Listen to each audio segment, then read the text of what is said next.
Well, right now, you've probably seen this controversial video. It seems to the moment Miami area officer shoots a therapist in the street. The therapist was unarmed and says that he was trying to help his patient with autism at the time. So police said that they were aiming for the man with autism because they said that they believed he posed a threat. And there is renewed conversation about how to interact with people with autism.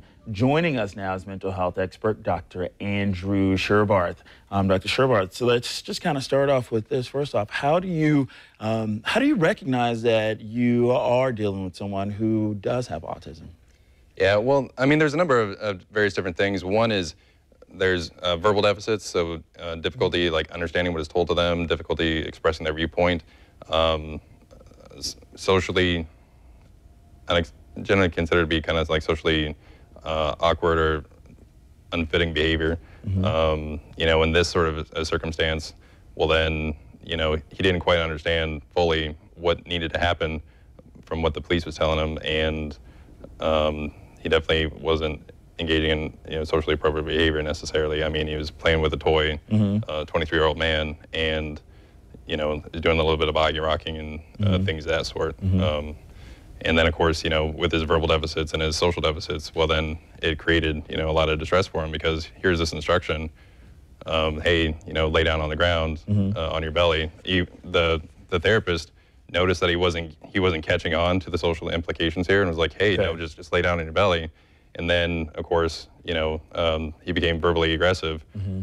the autistic man, and he's all like, shut up, and then, called him an idiot and things of that sort. And then, of course, here's the police viewing this whole situation as like, hey, these are his actions, mm-hmm. these are his reactions. Mm-hmm. This is what we expect of a typical adult. Mm-hmm. They don't fit. And what ended up happening is like, all right, well, this doesn't fit. It's got to be not good. And right. Automatic thoughts and feelings. And they really didn't necessarily know what to do or how to interpret this situation, even though realistically, we should be viewing this as, this is a person on the autism spectrum, and we need to manage this in a different way. So, Dr. Sherbarth, speaking of learning how to manage that and what they should do, how should people interact with others with autism, and how should that be conveyed to law enforcement?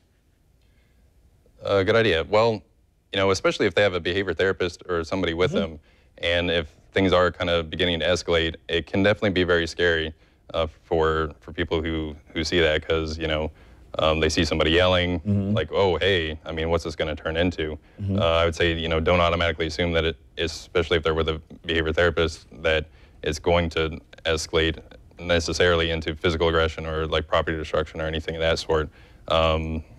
Possibly ask the behavior therapist, hey, is everything okay? Is there anything I can help you out with? Maybe the behavior therapist, if they're having difficulty, might say, all right, well, call my office for me, or something of that sort.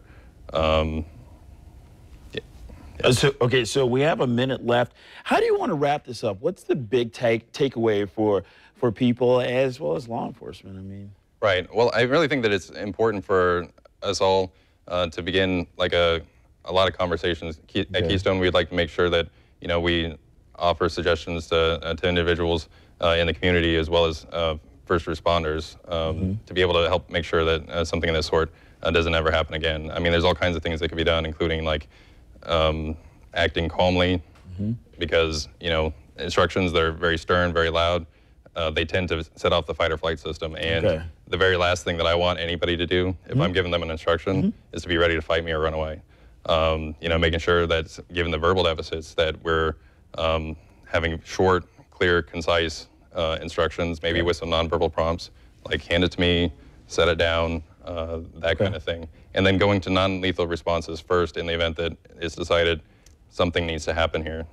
Because realistically, as bad as this was, it could have been much, much worse. And I think there needs to be a national level, lots of local levels across the nation with behavior analysts and local law enforcement trying to work together. At Keystone, we offer a number of services to help address all these deficits, and we definitely want to be a resource to the community, including police officers and other first responders. Dr. Sherbarth, thank you very much for waking up with us this morning. Thank you. I appreciate it. Appreciate being here. And of course, we're going to post this interview to our website, news4jax.com. Just look under the morning show page.